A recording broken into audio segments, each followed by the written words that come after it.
Hello, everybody. This is some random Neko, waking up from my nap to greet the world for the day.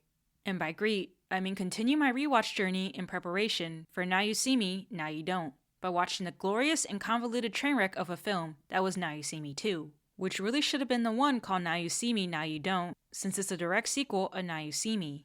But whatever. At least we got that title in the end, even if it was slapped onto the third installment of the series instead. 1 year after successfully escaping from the FBI and winning the public's affection with their Robin Hood-style magical spectacles, the Four Horsemen resurfaced for a comeback performance to expose the unethical practices of a tech magnate. However, their show is hijacked by Walter Mabry, a devious tech prodigy who forces them to pull off an impossible heist to steal a powerful chip that could control all the world's computers. Meanwhile, former FBI agent Dylan Rhodes teams up with his nemesis Thaddeus Bradley in a race against time to save the Horsemen from meeting a grisly fate.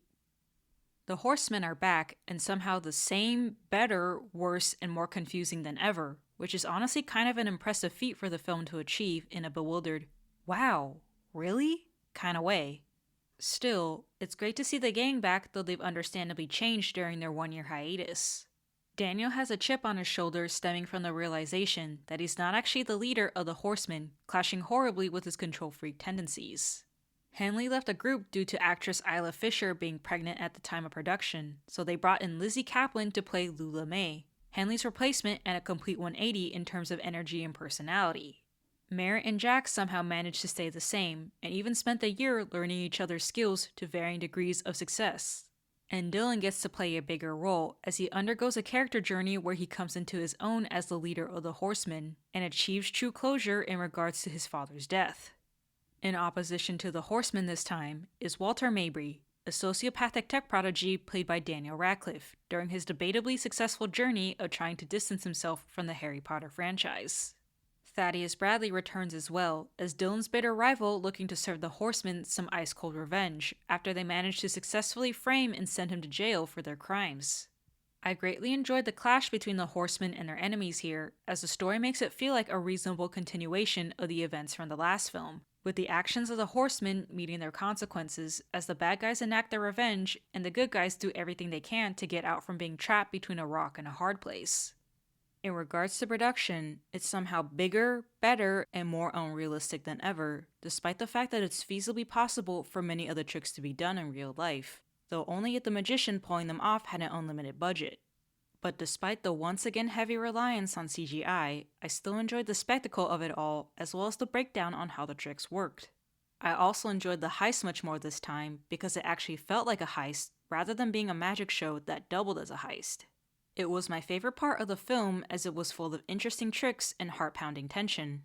I also enjoyed the finale and how each trick came together for the grand reveal at the end, which seems to be Now You See Me's signature setup now.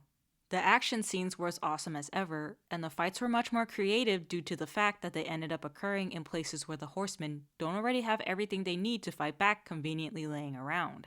In addition, I actually paid attention to the production design and sets this time, as they were all unique with international outdoor locations like London and Macau, and interior sets full of history and intrigue like the Magic Shop and the Eyes HQ.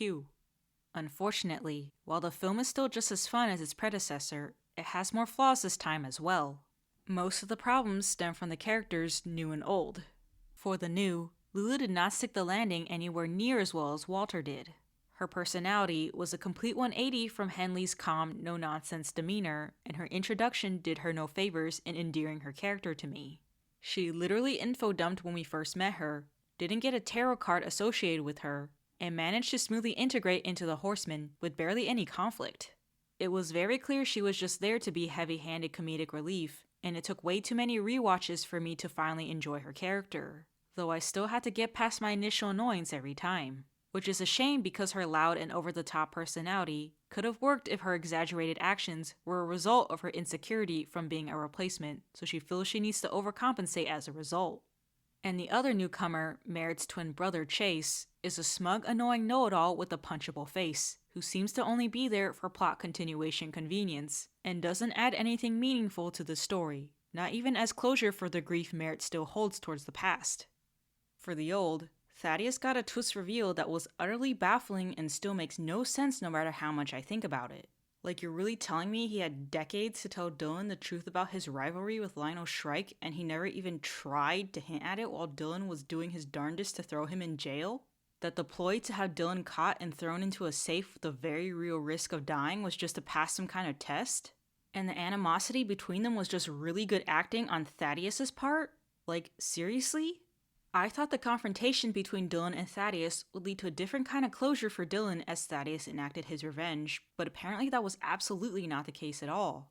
In addition, the fact that Alma Dre was not seen or even mentioned in any way, shape, or form is an absolute travesty given the first film's efforts to form a romantic relationship between her and Dylan. There's also way more humor than before, most of which was absolutely unnecessary and ended up stalling the pace of the film at quite a few points. The editing was confusing as well, with some choice cuts messing with the passing of time, which was especially apparent during the finale, where Jack was somehow able to hypnotize Chase in one place and do 3-card Monty in another place at the same time. And the eyes rules are more confusing now, because I thought the Horsemen were already in after the first film, but apparently they weren't as they had to go through another trial to prove their faith again. And Dylan had to pass a trial as well to be invited to the Eye's HQ despite being in the Eye for years already, and what do you mean he didn't know who the other members of the Eye were? Everything revealed at the Eye's HQ was so confusing that I think my brain actually shut down from trying to make it all make sense. Overall, Now You See Me 2 gets a C. It's unfortunately not as good as its predecessor despite having the better production value. And that's because it's unable to misdirect your attention from the major flaws of its story and characters, with Henley and Alma MIA with only a lackluster or no explanation given, Lula needing a better introduction in something resembling a character arc, and the confusing twist with Thaddeus that could give M. Night Shyamalan a run for his money. It's really unfortunate that even if you turn your brain off to enjoy the film, you're still going to notice all the flaws anyway. Even still, Now You See Me 2 is a fun film as long as you manage the Herculean task of ignoring its flaws, as the continuation of the story manages to make sense, the heist actually feels like a heist, the tricks are still amazing to see in execution and breakdown, and there's some good closure for Dylan's past as he finally lets go of his anger. But honestly, I suggest you only watch Now You See Me 2 if you either haven't seen the first film yet, or want to see the Horsemen perform bigger, better, and more showy than ever performances, as while the film can't magic away its bad plot, it can at least put together a dazzling performance for audiences to enjoy. I hope you guys enjoyed this video. Reminder that this is just my opinion, so you can take it with as many grains of salt as you want. I know mine either way, and would love to hear your thoughts in the comment section down below. Please feel free to like, subscribe, and comment which film you'd like me to give my 2 cents about next. This is some random Neko going out to recover my lost brain cells by watching some Penn and Teller now. Don't forget to keep calm and just meow.